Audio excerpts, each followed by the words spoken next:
Everyone expected Saquon Barkley to be great this year, but his training camp so far has been nothing short of impressive, including going one-on-one versus Devin White today and dominating. Plus, Kellen Moore explains why Jalen Hurts continues to be perfect in training camp, a ton of fresh injury updates that I think might lead to the Eagles finally making a move. The backup quarterback battle gets a little bit more interesting each and every day. I'm Thomas Mott. This is The Thomas Mott Show.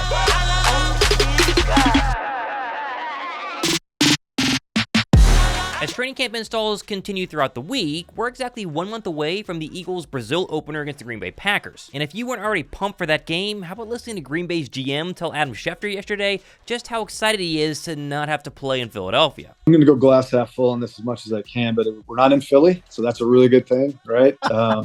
But there's some, as that thing came down, I think there were some logistical challenges, but I think as we've gotten through those, we're pretty excited. Now, speaking of the Packers, it was announced yesterday that Jordan Love will play in Green Bay's preseason opener this weekend against the Browns. Leading me to wonder if Philadelphia might actually do the same. After I showed you yesterday, Vic Fangio basically advocated for the starters to get some reps at least some point during the preseason. Oh, and speaking of preseason, I announced on my show yesterday I'm giving away 2 lower bowl tickets to the Eagles' preseason home opener, their final preseason game, against the Minnesota Vikings a couple of weeks from now. All you gotta do is go to yesterday's video, link down below, drop a like, of course be a subscriber, and comment tickets for your chance to go ahead and win.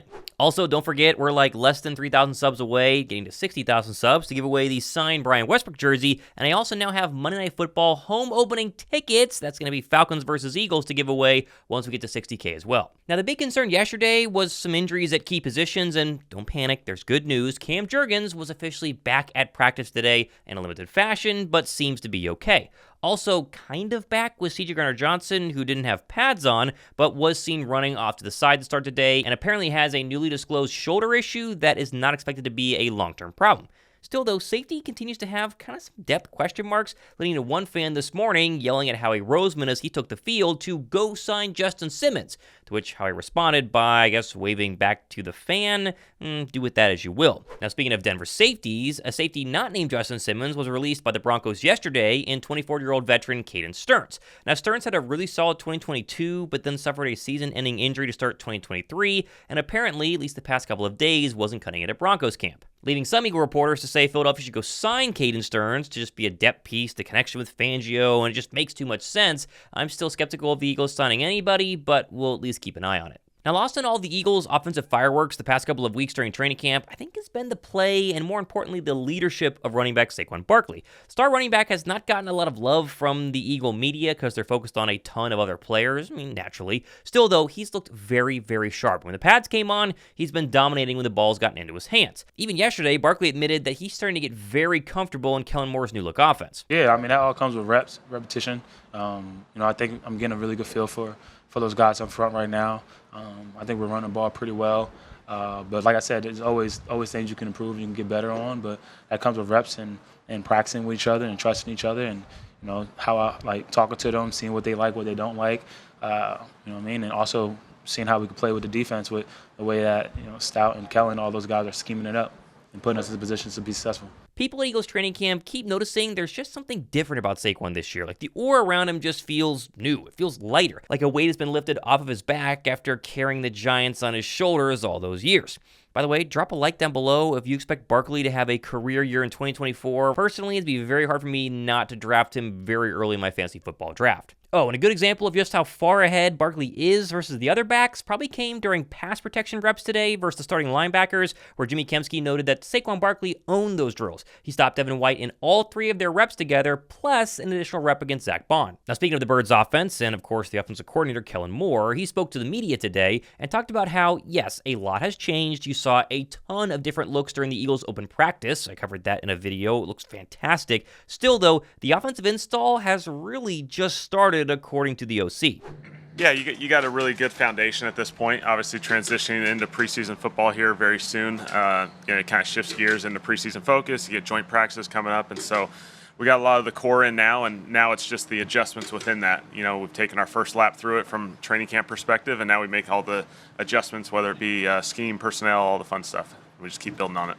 Now, in terms of actual practice today, it was much lighter in terms of less offensive plays and reportedly way fewer highlights. One of those, though, was Jalen Carter pass deflection of Jalen Hurts that featured Nolan Smith getting very, very close to the Eagles' QB1, continuing to show why everyone is excited about the year 2 duo from UGA. We also got a very short press conference from Bryce Huff. He's a man of very few words, but he's asked about his progression in the Fangio defense, how you looking versus the run, and most importantly, how good has Nolan Smith been? Nolan's a beast, and he comes out ready to work every day, regardless of if it's hot, tired, sore. He's just ready to work every day, so he's coming along well. Also in the backfield yet again was Milton Williams, who quote-unquote sacked, because they can't hit each other, Kenny Pickett on the last play of practice. And also shout out to Jeremiah Trotter Jr., who's had some nice moments this week, including helping with that aforementioned Pickett sack. Now, Trotter is one player obviously to watch during the preseason games, like live hitting is kind of what linebackers do, and he echoed that during his press conference, saying he's just excited to get out there and hit some Ravens. Definitely. I mean, I got a few live reps in the scrimmage the other night. So, that, satisfying a little bit and, hitting the linemen out there. But it's really, you really can't let loose on your teammates. So I'm waiting for that opportunity, to really go against some other opponents. Oh, and Trotter Sr., he was at practice today. You get the whole Trotter Sr., Trotter Jr., Axeman Jr. photograph. Nice moment. Now, Jalen Hurts continued his interception-free streak. No shocker there. Again, on a lighter day, 8 of 11, no touchdowns, no interceptions. One highlight was Hurts hitting Smitty for a wide-open catch due to some special Kellen Moore pre-snap motion that got the defense to bite hard. Later, he'd also find A.J. Brown on a slant route. They threw a bunch of those today, this one in front of Keely Ringo. Oh, and for those wondering if Hurts is just being a little too cautious with the football, like, he's not throwing interceptions because he's not trying to force the ball at all, that's not really been the case, at least according to Kellen Moore. Yeah, I think obviously it's a collective effort as we continue to build this thing and evolve.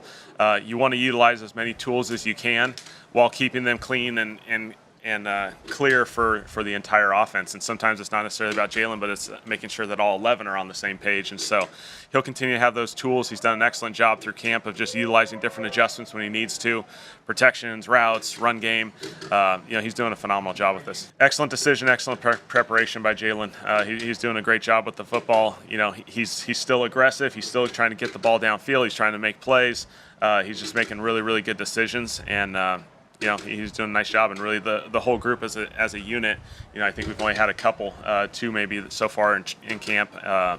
These guys are making really good decisions while still playing aggressive. They're not passive. They're not just taking check downs. They're getting the ball downfield, which is exciting. Now, the backup quarterback job continues to heat up, and according to Brandon Lee Gowton on his BGN daily practice recap today, he noted the difference between Pickett and McKee, saying, quote, Kenny Pickett threw a pick to Quinyon Mitchell in a drill that wasn't full force competitive, so it seemed like an especially bad time to throw an interception. Pickett missed a downfield target with an overthrow, and got to drop 2 passes by him. McKee had a couple of overthrows and threw a pick on the last play of practice when Sean Stevens got his hands on the ball, creating an interception for Andre Sam.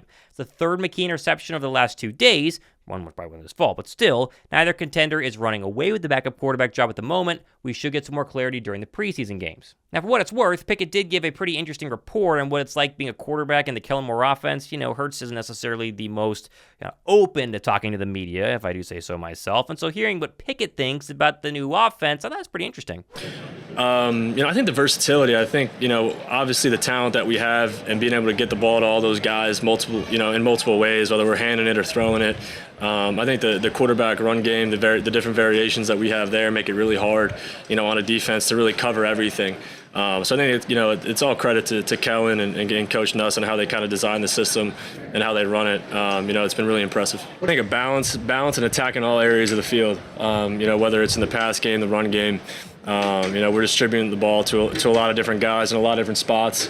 We have versatile players that can do a lot of different things. The motion and shifts to get defenses, off balance before the snap's been great. He's got a lot of different wrinkles in his offense, but it's simple for us running it. I think that's important. It's not, incredibly hard for us to pick up the offense. We just do, a lot of things in different ways, but it's the same for us, from a play standpoint. So it's been good.